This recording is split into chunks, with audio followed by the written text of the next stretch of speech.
Olá pessoal, tudo bem? Aqui quem fala mais uma vez é o professor César e agora o tema de hoje é o primeiro reinado.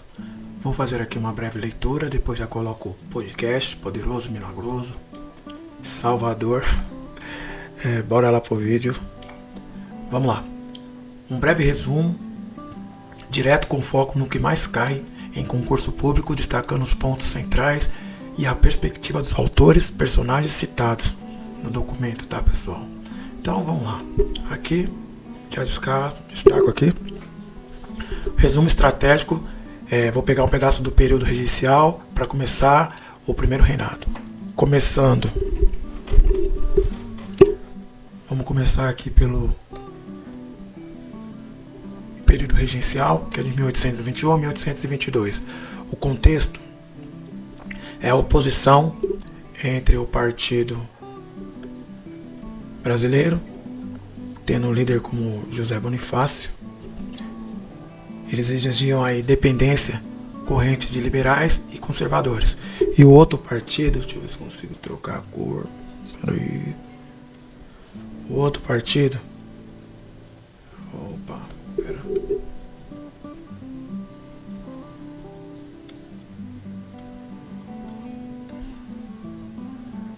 Vou deixar assim mesmo, gente. O outro partido é o Partido Conservador, que é o retorno de Dom Pedro a Portugal. Ok? Importante aqui destacar é o dia do fico. Deixa eu mudar a cor. O dia do fico, Dom Pedro nega retornar e afirma: cumpra-se. Fortalecendo a autonomia brasileira. Então, no dia do fico de 1822, Dom Pedro nega retornar a Portugal. E aí, fortalecendo a autonomia dos brasileiros aqui no Brasil. Outro tópico importante que cai bastante é a perspectiva de José Bonifácio, que ele liderava politicamente, voltado à independência e à organização institucional. Então, José Bonifácio ele queria a independência do Brasil também. Aqui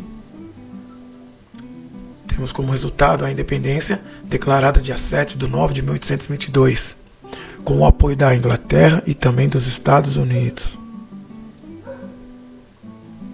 Certo? Vamos lá. Já aqui, destaca a primeira Constituição de 1824. Essa Constituição, o pessoal que criou essa primeira Constituição foi dissolvido, né? Que teve até a noite das garrafadas, que era a noite do quebra-pau entre portugueses e brasileiros, né? Essa Constituição ela teve um caráter de voto censitário, que era voto por renda, quem tivesse mais terras, né? Ela era uma monarquia constitucional, autoritária, quer dizer que ela era uma constituição, porém tinha um poder moderador de Dom Pedro, que era o quarto poder, né? Que nesse momento, lembrando só que tinha os três poderes, que era o poder judiciário, legislativo e o executivo. E aí tem o moderador, né? Que aí é o que o Dom Pedro mandava em tudo. E temos aqui também, né, o padroado, que era o quê? A igreja subordinada ao Estado. Quer dizer, o Estado escolhia até os papas, quem seria na igreja católica, tá bom? Aí temos aqui, para fechar, a perspectiva de Dom Pedro como monarca centralizador e autoritário. Então, essa primeira Constituição, ela foi centralizadora e autoritária por causa desses pontos que eu marquei. Agora, os movimentos, né? A parte que é onde o Império entra em crise. Primeiro nós vamos ter a Confederação do Equador, de 1824, que foi um movimento republicano em Pernambuco contra o autoritarismo do Império. Então, contra o autoritarismo de Dom Pedro, né? Temos aqui também o Tratado de Paz, de 1825. Portugal reconhece a independência mediante pagamento de 200 milhões de libras. E aí o Brasil já começa com a sua independência endividado com os ingleses. e teve que pagar ainda 2 milhões de libras para Portugal para reconhecer a sua independência.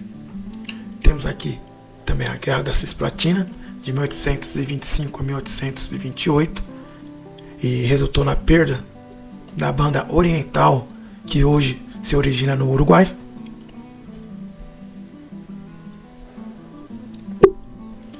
E por último aqui de novo, né? A Noite das Garrafadas de 1831, que era um protesto contra o imperador.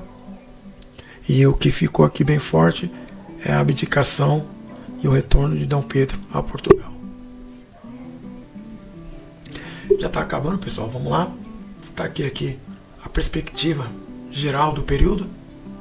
Primeiro, Pedro Américo de 1888 é a independência ou morte, né? A visão heróica e nacional da população, da proclamação da República, né? Quer dizer, então, que o que pega aqui, que na verdade, né, só uma galera estava ciente disso, porque o resto do Brasil continuou sendo escravocrata, continuou sendo poder autoritarismo. Então, quando fala independência ou morte, visão eurocêntrica e nacional da proclamação, está querendo dizer isso, que poucas pessoas, né, sabia desse acontecimento, porque teve pouca movimento realmente de verdade com as pessoas que estavam nesse momento. Temos aqui François René, em 1844, a proclamação da independência, registro artístico e legitimação simbólica, né? Então, foi mais um movimento simbólico do que um movimento na prática, tá? Realizado. Aqui temos historiadores, né, o que eles falam, apontam mais continuidade do que ruptura, né? Então foi o que eu falei. Muita pessoa não viu mudança, porque não teve mudança significativa para a população, né? A manutenção da elite agrária e da escravização, debate entre centralização, unilateralismo e descentralização federalista. Então tá aqui, pessoal. A escravização manteve, centralização manteve, né? E temos aqui, ó, a independência nacional, primeira tentativa, mas sobre forte influência colonial. Já acabando aqui, pessoal, separei os pontos que mais caem em concurso quando nós falamos de primeiro reinado. Primeiro, dia do fico, que é o papel de José Bonifácio, né? Segundo, a Constituição de 1824, que o voto era censitário, poder moderador e caráter autoritário. É isso que pega aqui. Outra coisa, a Confederação do Equador de 1824. Outra, Guerra da Cisplatina de 1825 a 1828. E temos aqui a Noite das Garrafadas de 1831, que é a abdicação de Dom Pedro. E, por fim, temos a continuidade do passado colonial, né, como escravocrata e o poder na mão da elite agrária. Então, fica aí, né, essa dica, né, que a independência do nosso país foi uma independência muito questionada, tá, porque o pessoal não viu muita mudança. É isso, deixe seu like e bora pro nosso podcast poderoso e milagroso. Um abraço.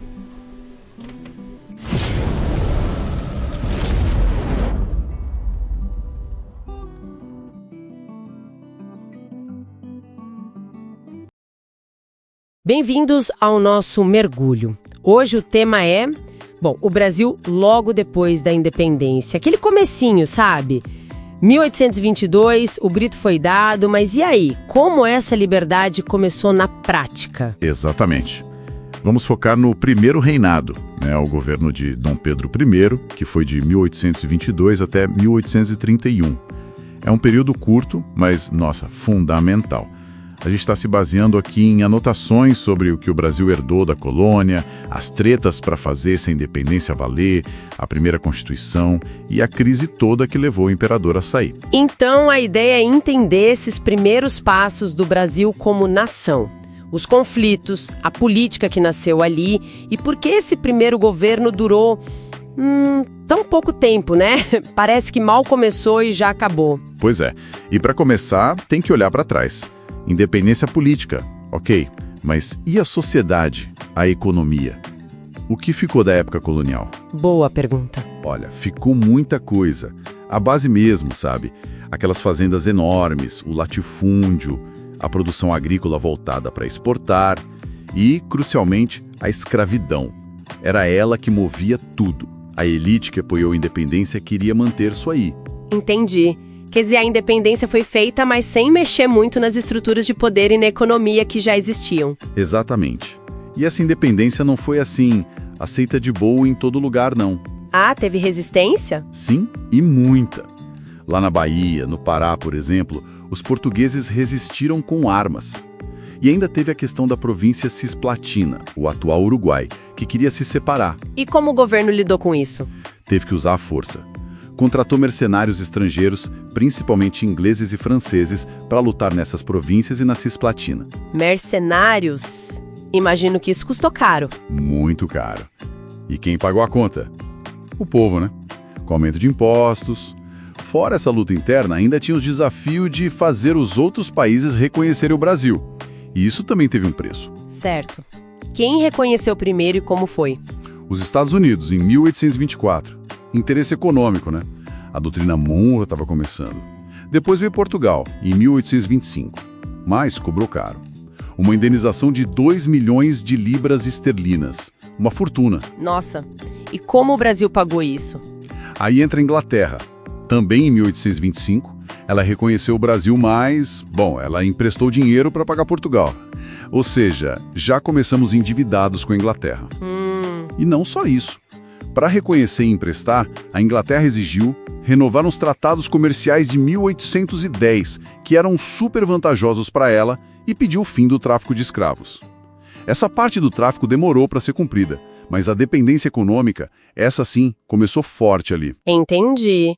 Então, o Brasil nasce livre, mas já amarrado economicamente, principalmente com a Inglaterra. E politicamente, como ficou a organização? Veio a Constituição, né? Sim.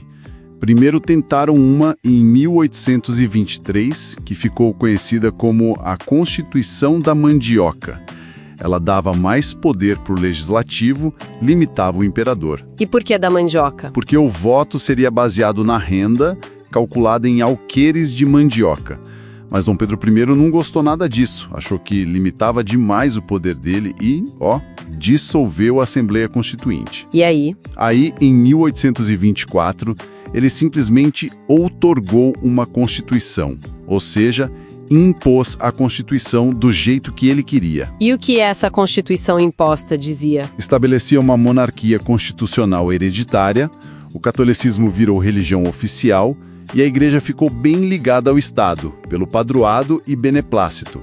O imperador controlava nomeações na igreja e podia vetar a decisão do Papa aqui. Eram 4 poderes: executivo, legislativo, judiciário e o poder moderador. Poder moderador, o que era isso? Era um poder exclusivo do imperador. Na teoria, era para harmonizar os outros poderes. Na prática, dava a Dom Pedro o poder de intervir em tudo. Dissolver a Câmara dos Deputados, nomear senadores vitalícios, nomear e demitir ministros, juízes. Era um poder imenso. Nossa, bem centralizador. E o voto? Continuou censitário. Só votava e podia ser eleito quem tivesse uma certa renda mínima, em dinheiro mesmo, não mais em mandioca. E era indireto para a maioria dos cargos, ou seja, bem restrito. Imagino que essa concentração toda de poder e a forma como a Constituição foi imposta não agradaram todo mundo. De jeito nenhum. A reação mais forte foi a Confederação do Equador, em 1824. Uma revolta bem séria lá no Nordeste, Pernambuco, Ceará, Rio Grande do Norte, Paraíba. Quais eram as causas? Era um misto de coisas. O autoritarismo do Dom Pedro, essa constituição centralizadora, os impostos altos, a crise econômica que afetava a região. E eles queriam uma república separada do Brasil. Figuras importantes como Frei Caneca participaram, certo? Sim, Frei Caneca foi um dos grandes líderes. Mas a repressão do governo imperial foi brutal. De novo usaram mercenários estrangeiros. A revolta foi esmagada e líderes como Frei Caneca foram executados. Que trágico. E imagino que isso piorou ainda mais a imagem do imperador. Com certeza. Aumentou o autoritarismo, a dívida, os impostos. Foi um desgaste enorme. E esse foi só um dos fatores que levaram à crise final do primeiro reinado. Quais foram os outros? O que levou à abdicação dele? Olha, foi uma soma de problemas. A crise financeira não dava trégua, as exportações iam mal, a dívida só crescia, os gastos militares eram altos, ainda mais com a Guerra da Cisplatina. Ah, a guerra que resultou na independência do Uruguai? Essa mesma. Durou de 1825 a 1828. Custou muito dinheiro, muitas vidas. E no final o Brasil perdeu a província. Foi super impopular. Além disso, o autoritarismo do Dom Pedro só aumentava. E a imprensa criticava abertamente. Teve até o assassinato de um jornalista crítico, o Líbero Badaró, em 1830, que gerou muita revolta. Clima tenso. Muito. E ainda tinha a complicação lá em Portugal. O pai dele, Dom João VI, morreu em 1826. E Dom Pedro I era o herdeiro do trono português. Isso gerou um medo aqui no Brasil de que ele quisesse unir os dois reinos de novo, uma espécie de recolonização. Faz sentido. Muitos fatores acumulando. Sim. Teve conflito direto nas ruas, como a Noite das Garrafadas, em 1831, briga entre brasileiros e portugueses. O governo ficou instável, trocando ministros toda hora. A pressão ficou insuportável. E o resultado foi? Em 7 de abril de 1831, Dom Pedro I não aguentou mais e abdicou do trono brasileiro. Deixou o filho dele, Pedro de Alcântara, que tinha só 5 anos, como imperador. E aí começou o período regencial. Uau! Recapitulando então, o Brasil começa independente, mas mantendo muito da estrutura colonial, já nasce endividado, com uma Constituição super centralizadora que causa revolta e uma série de crises econômica, política, militar que derrubam o primeiro imperador em menos de 10 anos. Exato. É um período curto, mas que, nossa, deixou marcas profundas. Muitas das tensões que a gente vê depois, ao longo da história do Brasil, como a briga entre centralização e poder local, a dependência econômica externa, as desigualdades regionais, as raízes estão aí, nesse comecinho conturbado. Fica mesmo uma reflexão, né? Aquela ideia do poder moderador, criado na Constituição de 1824 para, teoricamente, ser o ponto de equilíbrio. Será que, na prática, ele não foi justamente o contrário? Um fator de desequilíbrio, por concentrar tanto poder numa pessoa só e gerar tanta oposição? Que tipo de equilíbrio era esse que se buscava impor à força?